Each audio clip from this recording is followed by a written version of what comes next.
such a storm the Epstein story has been for many weeks now, many years, but really over the past few weeks since those documents have been released. It is, I think, dangerous, easy to lose sight of the core of all this, which is the victims.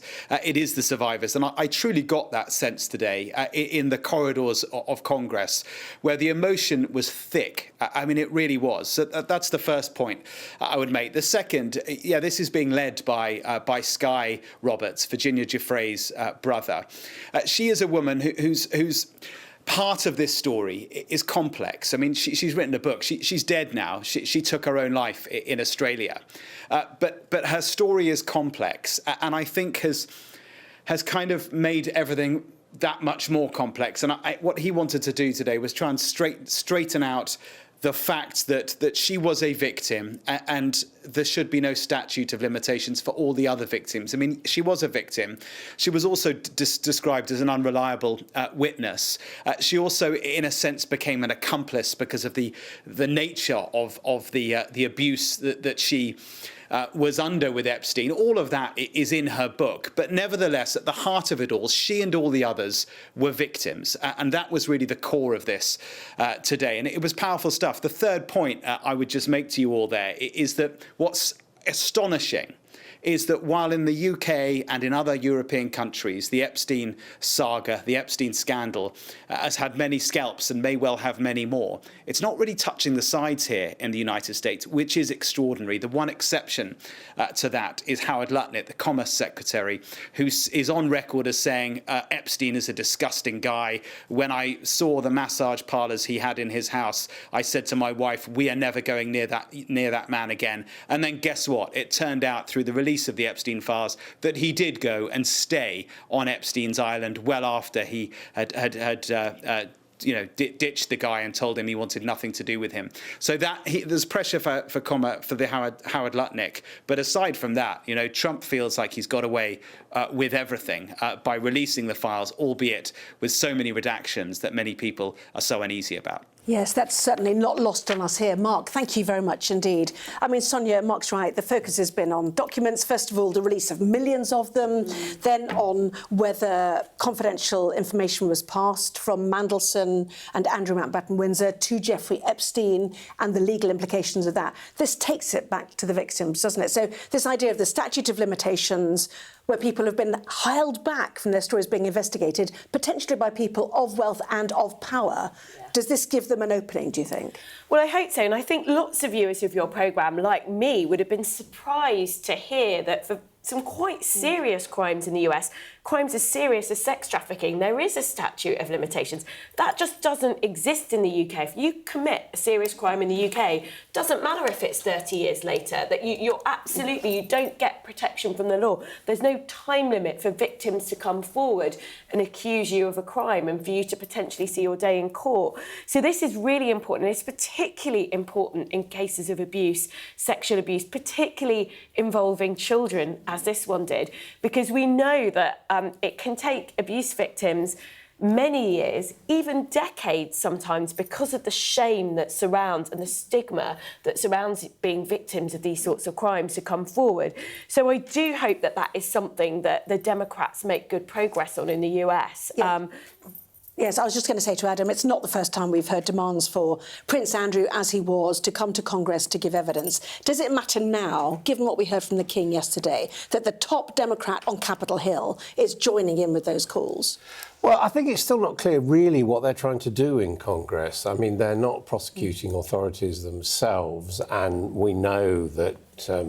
Well, aren't they just trying to get to the bottom of all of this? Well, members of Congress like grandstanding, and if they got former Prince Andrew to go out there, that would be a big day, just as we went through that ritual of them having Ghislaine Maxwell paraded. And there is, I think, a great willingness in America generally to concentrate on the foreigners who are involved. And it is interesting, as Mark was saying about Howard Lutnick, who's the Commerce Secretary, because basically it's now been exposed that he lied. He said in 2005 You know, he may have been my neighbour, but he was a disgusting man, and I went there once and I never had anything to do with him. Now it turns up that in 2012, which significantly is after Epstein's first conviction, he's passing with his family and saying, you know, can I pop in on what people call Pedo Island, Little St James, for a nice lunch? So I think, you know, it's quite an important crack emerging, and interesting too. Donald Trump asked about it, and the Financial Times said he just said it's a hoax. My goodness, that's very interesting. Yeah, we'll watch what happens to Howard Lutnick, certainly. In the meantime, let's take a look now at our exclusive poll, which was carried out by YouGov. It found that an overwhelming majority of people, 82%, thought the King should encourage Andrew to give evidence to police in the US. Just 6% disagreed, with 13% saying not sure. Well, the poll also found that 45% of people believe the King has done enough to distance himself and the wider royal family from Andrew, with 39% saying he should be doing more. 16% could not decide. We also asked if the King should stop Andrew from living on the Sandringham estate. The majority, 63%, said they believe he should. Only 16% disagreed, with 20% saying they weren't sure. That shows a real firming up of public opinion on this, doesn't it, Sonia? Oh, it does. And I think there'll be some relief for the royal family looking at that. You know, most people do think that the King has done enough. But there's still quite a few people who don't. And I think one thing that we can say looking back is I do think that the King has drawn a clearer line between him and Andrew than the Queen ever managed. And in some ways, you know, this is one of the things about being a royal family. The Queen is Andrew's mother. She's also his boss. And that creates some very difficult conflict of interest. And by all accounts, she found it very hard to draw the lines that needed to be drawn. But I think there will be some solace for the palace in that. I think the statement that we've seen in the last 24 hours from the palace, it's really, I mean, it doesn't kind of leave any ambiguity, I suppose, as to where it's coming from. So I think, you know, that there will be the hope that this will be enough. Well, Prince William has faced uncomfortable questions, certainly about his uncle, Andrew Mountbatten-Windsor, on the second day of his visit to Saudi Arabia. He was touring a sports centre in the Saudi capital, Riyadh, when reporters asked him to comment on the royal family's handling of the Epstein scandal. Sir, to what extent do you think the royal family has done enough around the Andrew and Epstein issue? Sir, to what extent do you think the royal family has done enough around the Andrew and Epstein issue? Interestingly, Adam, we had Robert Jobson, author, journalist, on Sky News earlier. He said it is clear it is no longer good enough to ignore questions. It is no longer good enough to talk about this as an embarrassment. People are now seeking accountability at the highest levels, which doesn't just involve, he said, losing your titles, losing your grace and favour property. It involves all sorts of questions that you should then be partaken to. Do you agree with that for the royal family now? Do they need to start answering? Well, of course, that's why they made the statement in advance, why William's people briefed the press that, with his regret and his concern for the victims, and it's also why we've had comment from the King and the present Queen. I mean, we have to remember, going back in this, that, you know, the royal family basically did come up with $12 million for Virginia Giuffre, so it's not as if they're not aware of the cost of this. As far as Prince Andrew is concerned, they have pretty much cut him loose and said, you know, he's going to have to face the legal consequences of what he's done. If I was him, I'd be more worried about the possibility of misconduct in a public office for passing on documentation than what's going on in America, where, frankly, I can't see anything that he would gain by cooperating with the authorities. And I don't think that the King would want to risk the embarrassment. And if the King said he has to give evidence, I think he would have to do it. Because remember, he is absolutely the dependent of the King. He doesn't really have any money. The reason why he's been put on the Sandringham estate is because they don't want him running off elsewhere. They've also got the problem of Fergie, what she's going to do. Well, and it's privately owned, isn't it? That's yeah, but it feels like the taxpayer's not paying. No, but there was, you know, there was a row over Royal Lodge because he did have a legal document saying he could live there for 75 years, and he had to be wheedled out of that by the King and getting the farms or the property on Sandringham was the compromise. Well, my colleague Yelda Hakim has been speaking to the former head of MI6, Sir Richard Moore, about the vetting process, this time for Peter Mandelson, before he was appointed US ambassador. Let's listen to that. It's important to wind back and remember what this is about, which is the display of kind of rancid misogyny and appalling systematic abuse of women and girls. I mean, I can't really comment on the vetting process. I wouldn't have been part of it. No doubt Peter Mandelson, like anybody taking up a senior job in government, would have gone through a vetting process. But yes, I mean, I presume that if he was appointed, then he passed it. At the end of the day, you do some background checks as a part of this process. So undoubtedly there would have been some background checks. And then there's an interview process. They can sometimes be uncomfortable conversations because you're being asked about very private elements of your lifestyle or about your financial situation, and you are required to answer those questions truthfully.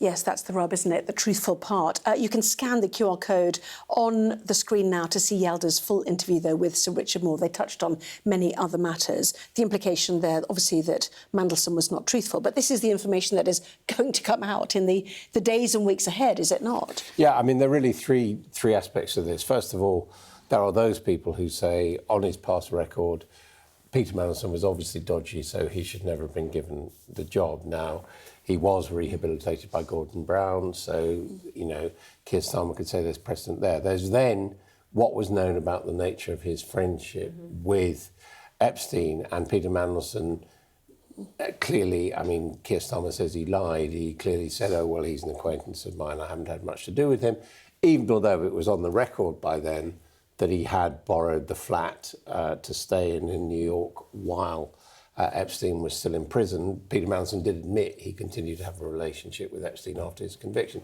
But then the third thing, which nobody knew, was that Peter Mandelson, A, had received money from Epstein, and B, had passed on government documents to him. And I suspect it never crossed anybody's mind that had gone on, so he wasn't asked that question. But I think we have to say, if you're going to have a vetting process, maybe it ought to be a bit more thorough and turn up these sort of things. Yeah, but this is it. We don't know what the vetting process involved right now, do we? And but the problem is, for government, we will find out. And it doesn't sound like MI6 were involved, but I assume that MI6, for its own agents, has a much more robust vetting process, and maybe they should start doing that. But I mean, we have got to say the only person who can be blamed in this context is Peter Mandelson, because he clearly knew. I mean, are you exonerating everybody in government then who? Well, all I'm saying, put his name forward. I'm saying on the point of him taking money from. This was not known from Epstein, so therefore it was not asked. And on the point of him passing on documents while he was a minister, this was not known to anyone except Peter Mandelson, and frankly, he would have been better advised never to have put himself forward for the ambassador's job, knowing that that was in his record. Yeah, I suppose that, you know, there is that, but then there's also, as you said, Adam, the fact of the friendship. It was in the intelligence that went to Number 10, reporting has revealed.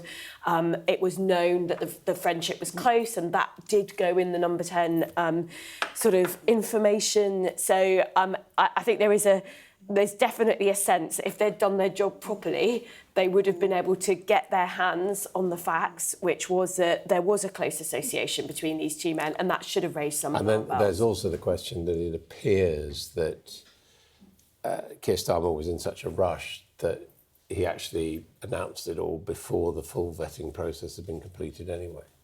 Yes, although the suggestion might be that it appeared in a newspaper before the vetting process was completed. Yeah, no, fair. But not necessarily put in there by Keir Starmer. Anyway, maybe that will come out But as well. you'd hope that the people in Number 10 were reading the papers, right? Yeah, well, indeed so. Or watching this show. Now, I can tell you regularly on Sunday morning, they put up the Minister of the Day, they come on, you say, what about this story on the front pages? And they say, oh, no, I haven't read it.